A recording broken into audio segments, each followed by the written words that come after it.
What's going on, guys? What's in the bag, son? May edition. I got 33 titles this month. They were all like super, like $5 cheap, most of them. So I splurged a little bit twice, and I got 33 items. So with that being said, let's go through them one by one. We have got Mother, which I have seen and I really like. I've always wanted to rewatch it. I remember loving it when I saw it. Really creepy ass film with a lot of like disturbing and controversial content, especially in like a biblical religious matter. But it's super well done. It's packed with metaphors and Jennifer Lawrence and Michelle Pfeiffer's also in here. And who's the other dude? I know him. I'm blanking on his name. Come on. Javier Bardem is also in it. Highly recommend it. Disturbing film, but I do highly recommend it. A film that a lot of people consider a ripoff of The Town is Den of Thieves. Actually, a lot of people also consider this a ripoff of Heat with Robert De Niro and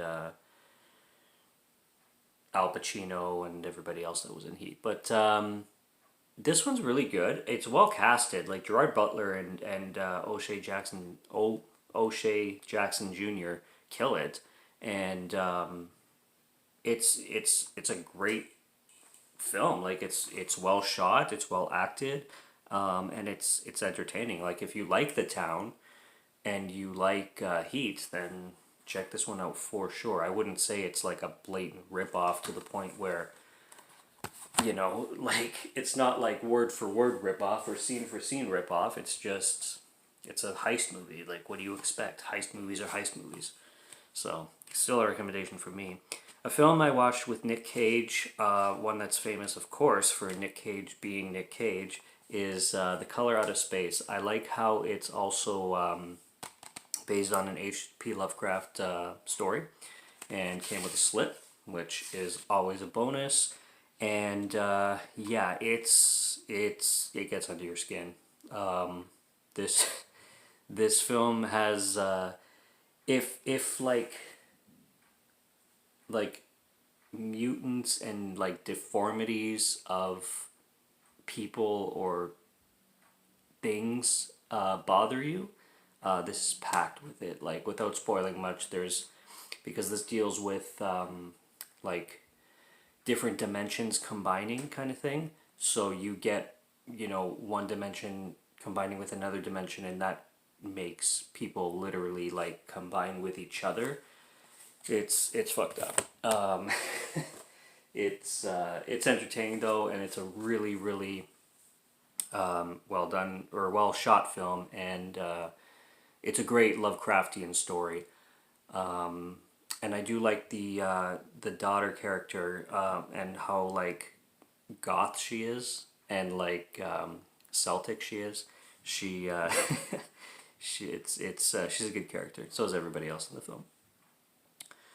Hansel and Gretel Witch Hunters. It's one of those films. What was the other one? Pride, Prejudice, and Zombies. Which I'm pretty sure this was a book too. I watched it as well before I bought it, and I enjoyed it enough to buy it, and I found it for like $7. So of course I got that. It's Hansel and Gretel in a like different universe kind of thing, different alternate universe tale on the Hansel and Gretel story. Obviously there was witch hunters in this one. What else do you expect from a title like that? I've seen this one multiple times. I've always loved it. It was literally like $4, and with slip, which is pretty freaking awesome. Daybreakers, one of the better vampire stories that you can find, modern vampire stories. They go into some really interesting places with this film, and it's unique and it's nice. Speaking of Hansel and Gretel, we got Gretel and Hansel. Also, this is like the most modern take, because it just came out like 2 years ago, something like that. I started this one, and I did not finish it, but I just got like 10 minutes into it. It was streaming somewhere. I would, it's not because I didn't enjoy it, it's because I had to do something else, so I couldn't really finish it, but never got to it again. I do 31 Days of Horror every October, so I bought this one, and I bought another one that I'll be showing for 31 Days of October, because in 31 Days of October, I watch films that I've never seen before, and since I've only watched like 10 minutes of this one, I consider it me never watching it, so it's going to be part of that. It's going to be part of the 31 days. So stay tuned for that in October. Never seen this one. This is a blind buy. Very cheap. I've seen it on some streaming services, but I've never gotten the chance to watch it. But I found it at a used film store that I frequent a lot, and that is Wrong Turn at Tahoe. I like Cuba Gooding Jr. a lot. And I don't know. Seems alright. I'll check it out. If it sucks, the place that I shop at, the Beat Goes On, it's a Southern Ontario store. They, like, you can, they're like a, I don't know if I would call it a rental service, but like, you can get films from them for like $3 a piece, and then you could sell back to them. So they'll buy it for like 50 cents or $1 or something like that. So if you get a film from them for $3 and you hate it, you sell it back to them for 50 cents. You spent $2.50, or if they take it for $1, you spent $2. So like, you really can't go wrong. It's cheaper than any rental service I've ever seen, where you actually have to take the films back. In this case, you could just keep it or sell it right back. Another one that I haven't seen in, it's got to be 20 years since I think it was, I don't know, Osmosis Jones. When did this bad boy come out? 2001. So yeah, 20 years, because I remember seeing it when it came out, so that makes kind of sense. Maybe 19 years, but I forget everything about it, so it is going to basically be a first time watch for me. But it looks interesting enough, so it's another one that I'm willing to check out, see how it is, and make up my own mind, kind of thing. Never seen this one before. Poetic Justice, but you got Tupac and Janet Jackson in there, and it's early 90s, and John Singleton, who directed Boys in the Hood, which is one of the best films of all time, literally. So yeah, that strikes. I've always seen it, like at video stores and stuff like that, but never watched it. So I'm excited for that one. That's definitely high up on my to-watch list. To add to the collection, Nightmare 3 and Nightmare 4.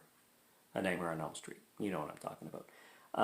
I have 1 and 2, and against popular opinion, out of 2, 3, and 4, I like 2 and 4 better than 3. 2, and then 4, and then 3. But everybody seems to love 3 and praise 3, which isn't a bad film because it's a great film. But I like 4 better, and I like 2 better. And obviously, the first is the one that kills it, like, masterpiece. My second favorite horror film of all time, just above Night of the Living Dead by George A. Romero, 1968. That's the greatest horror film of all time. Here's the other one that I'm saving for October to do 31 Days of Horror, because I've never seen this one either. The Gallows. Mixed reviews. Some people despise it. Some people like it. It was cheap, and I'm saving it for Halloween month. So I got those two so far, and they'll be waiting till October. This is a random Alfred Hitchcock film that I had not heard of prior, but I love Alfred Hitchcock, and I liked the premise of what this film sounds like. And another blind buy, and that is Dial M for Murder. Sounds interesting, and once I watch it, I most definitely will probably be making a review on it, like a solo review on it, probably a seller reviews. So I look forward to that. A National Lampoon's film, Loaded Weapon 1. I assume this is a spoof of, well, I thought it was Loaded Weapon. Lethal Weapon, there you go. So yeah, it basically looks like a spoof on Lethal Weapon. Watch the trailer, sounds hilarious, never seen it before, that's going to be fun. I have just reviewed the first one, and I intend to review the second and third real soon. Insidious, friggin' awesome. Insidious 2, also friggin' awesome. And Insidious 3, good. Good. I'd say great. But first two, I definitely have my preferences for sure. I'm also going to be picking up Insidious: The Last Key whenever I can find it for a good price. Used, obviously. And I'll be reviewing the whole franchise, but I did watch 2 and 3. I just got to do the recordings for them, so they'll be coming soon. When I rewatched this one, I kind of had mixed feelings on it. Not to say that I didn't like it as much as the first time that I watched it, but it kind of took a little notch down, but not a whole, like, huge one, because it's still a great action sci-fi film, and that is the film with multiple names. Live, Die, Repeat, or Edge of Tomorrow, or I think it probably has some other names that I forget, but it's very like fast paced. It's very good. It's a CGI fest. It's a huge CGI fest, but it has some good enough ideas going with it that that it's not a horrible experience. Oh boy. What's everyone going to think about this film? I've only heard terrible things about it, and I was waiting to find it as cheap as I possibly could, and I found it for $3. And I'm also sometimes a completionist, so I like to complete franchises. So even though I heard crap shit about this film, and I did watch it, and yeah, like, people aren't kidding at all. Alien versus Predator Requiem. It's not. It's a so bad it's good. There's just plain bad that is not enjoyable whatsoever. This falls into the so bad it's good oh my god. So bad it's good category. There we go. That you know, you can still have a beer and enjoy enjoy it with friends, or enjoy it when you're bored. It's not a bore fest pretty much, but it's not a good fucking film. Holy shit, that film was bad. Holy shit, that film was bad. I did it. This one has a separate review, and I did it a few days ago. I didn't like it. I don't know if I'm gonna sell it or I might just give it away. The Way Back just wasn't for me. It's from the same producers as Little Miss Sunshine. I'm gonna stutter the whole freaking video. Which is one of the best indie films ever made, in my opinion. And Juno, which was a great indie film. Not perfect, but it was fantastic. And this one, it just didn't resonate for me. But if you want my full thoughts, there's a full review on my channel. A classic gangster movie, you could say, with Denzel Washington and Russell Crowe on 4K. I found this for a phenomenal price for a 4K and Blu-ray. American Gangster. If you like gangster movies, it's a Ridley Scott film. It's long. It's 3 hours, especially with the unrated, because there's 2 versions of it. Yeah, theatrical and unrated. So The unrated is very close to 3 hours. Still great though. It's not. It's a little bit of a slow burn, but it's not. It's not something you're gonna fall asleep to. That's for sure, unless you're exhausted or something. This was another blind buy, and I did like it. This has Chris Pine, and I heard about it just randomly through some reviews or something. I somehow came across this film. Love Chris Pine, and read the synopsis. I watched the trailer. Sounded interesting. Found it for like $3 or $4 or something like that.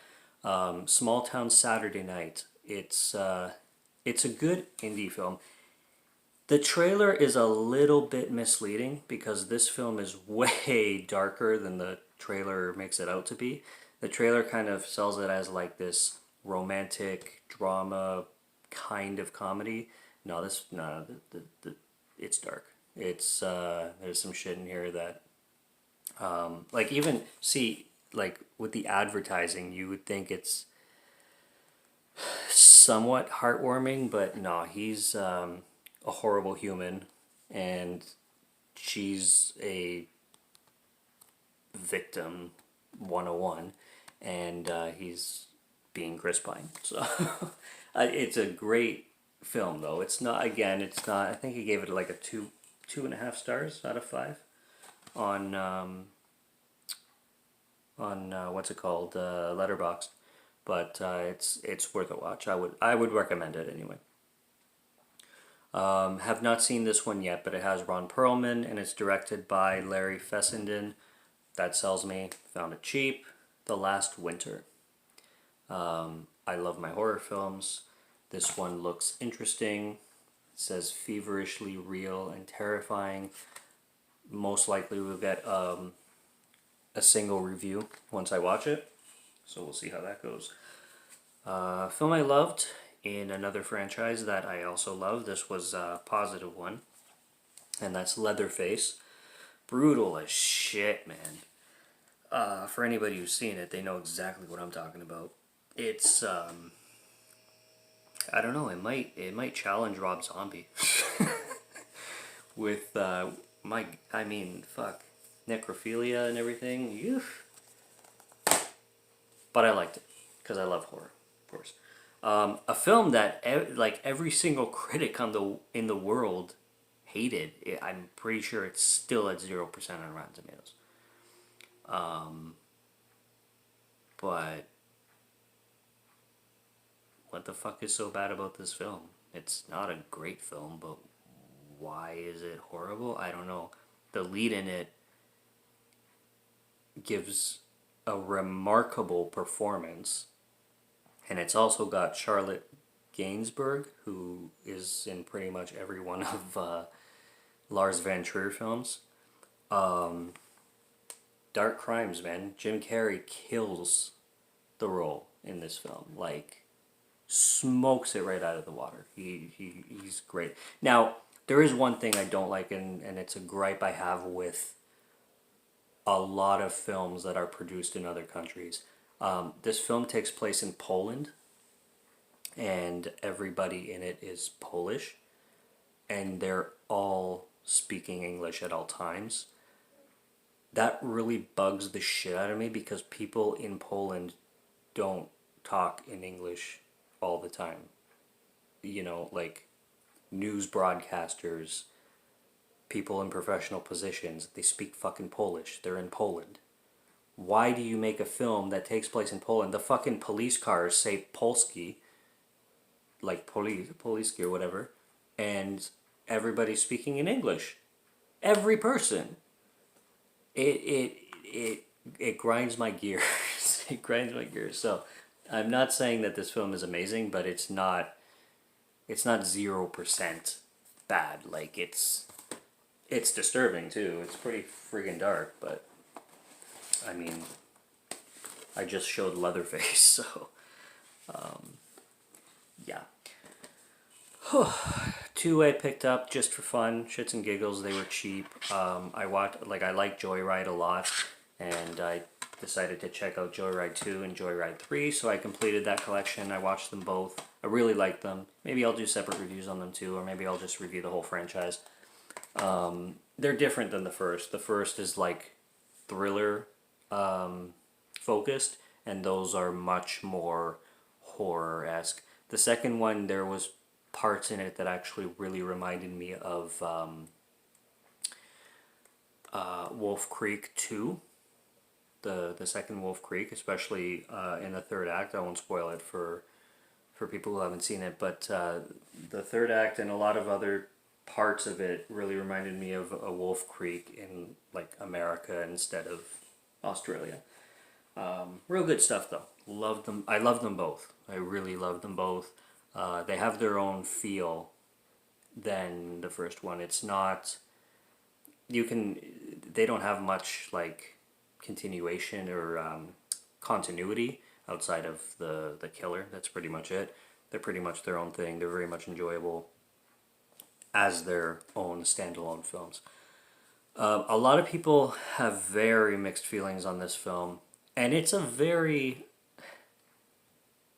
hard film to kind of pinpoint on what it's trying to be. It really, really is. Another one with Nick Cage in it. Pretty modern film. Director or directors of Crank, because two people directed Crank. But it just says director here. And that's Mom and Dad. Now, it's a black comedy, certainly horror, emphasizing on the black comedy, and kind of a drama too. There's a scene that I remember having a conversation with that's in this movie, that one person that I used to know in particular despised, and this scene ruined the film for this person because they just couldn't take it. It was too It was too violent. It was too disturbing. It was too. They found it too messed up. They couldn't do it, and I understand why. It involves a woman in a hospital. I'll just say that. But it's a unique film. It's one of those films you can't explain. You have to just experience it to know what I'm talking about. It's so many things, and it's one of the big ones of Nick Cage being Nick Cage. Like he's very Nick Cage-esque. He brings it all into that one. I rarely do this where I buy a second film, like a part 2, without owning part 1. But I found this one super cheap, and I plan on getting the first one as long as I find it for a good price. So I just picked this one up for shits and giggles. That's The Haunting in Connecticut Part 2. I liked the first one. It's a pretty eerie, enjoyable, like possession film kind of thing. And Ghost of Georgia I'd never seen. Blind bought it. It's okay too. I mean, it wasn't bad. I'm keeping it. It's going in my collection. This one, full 50-50 on my feelings on it. So it's great in a lot of places, and it's awful in a lot of places. So it's half of the film is very clever and well done, and half of the film is just why what, like, come on, you couldn't think of anything better. Escape room. Funny, actually, because there's so many escape rooms, I bought this one accidentally, and I'm like, oh fuck, I got the wrong escape room, but I'll watch it anyway. It's okay, I'm gonna keep it, but the escape room that I was planning on getting was the 2019 one, which is also called Escape Room, and I loved way better than this, that's for sure. But it's your PG-13 horror stuff, and not a lot of it makes any sense, but that doesn't take away from the fun factor. It's good enough. It's good enough. That's what I would give it. It's a good enough. It's good enough on the entertainment value that it's it's worth a keep for me.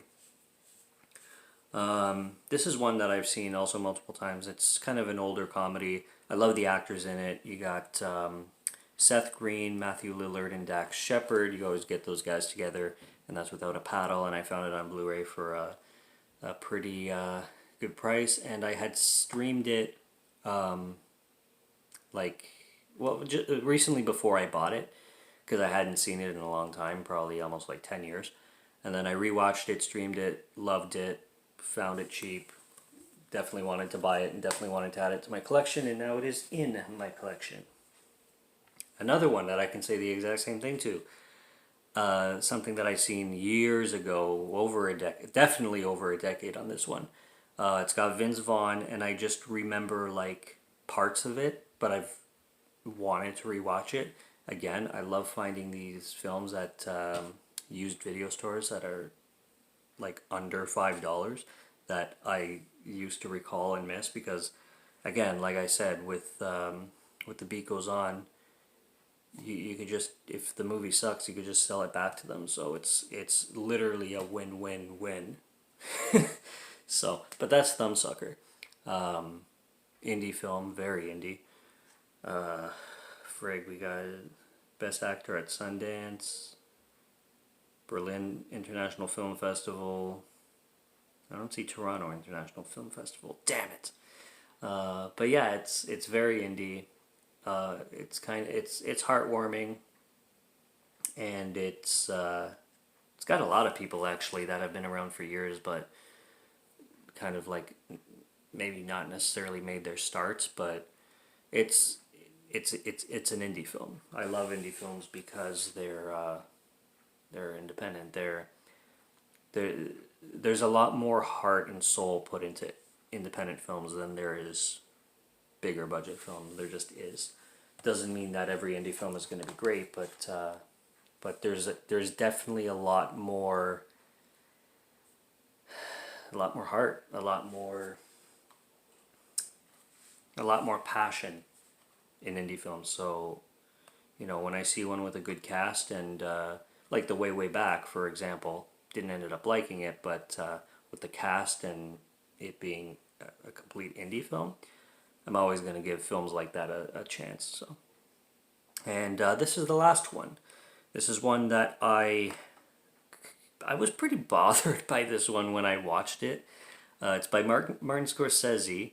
It was a film that I had never heard of when I watched it. It's one of the rare films that Robert De Niro plays a villain, and when I say a villain, I mean like a freaking psychopath, like a sociopath, psychologically damaged, disturbed, fucking crazy person. Like he is a loon in this film. He is insane. His character is messed.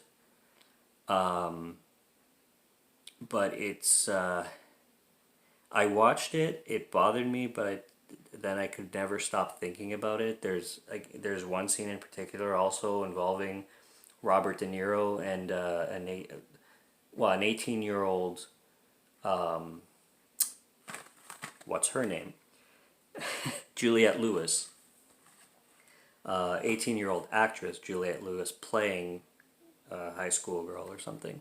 There's a scene involving those two that you're just like, I need a shower after this.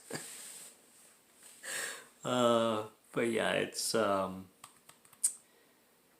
like I couldn't stop thinking about it. Did I even show it yet? Cape Fear. It's a fucked up film, but it's really well done. I mean, Martin Scorsese always delivers, but it's impactful. It's a horror film. Like it's total horror, I would say. And Martin Scorsese usually is in more of like the crime dramas than he is with the horror, but damn, did he deliver one hell of a horror film with that one. It gets under your skin, and it's a disturbing kind of family horror involving Robert De Niro as a villain, and man, he did exactly what was asked of him. That's for sure. And yeah, so that's all. That's all 33 titles, and that's May for you. I wonder what I'll be getting in June. I made an order today, so I'm at least getting 6 films, but we'll see exactly how many we end up getting for June. Subscribe to Morgan Film Fan if you like to listen to my voice, or if you like to listen to my reviews. And I will be back for plenty more. I've got some plans that I already mentioned, including the Insidious titles, and some standalones, and I'm planning on a new series. I'm kind of thinking about what to call it, kind of thing. But yeah, I'll leave that for a surprise for now.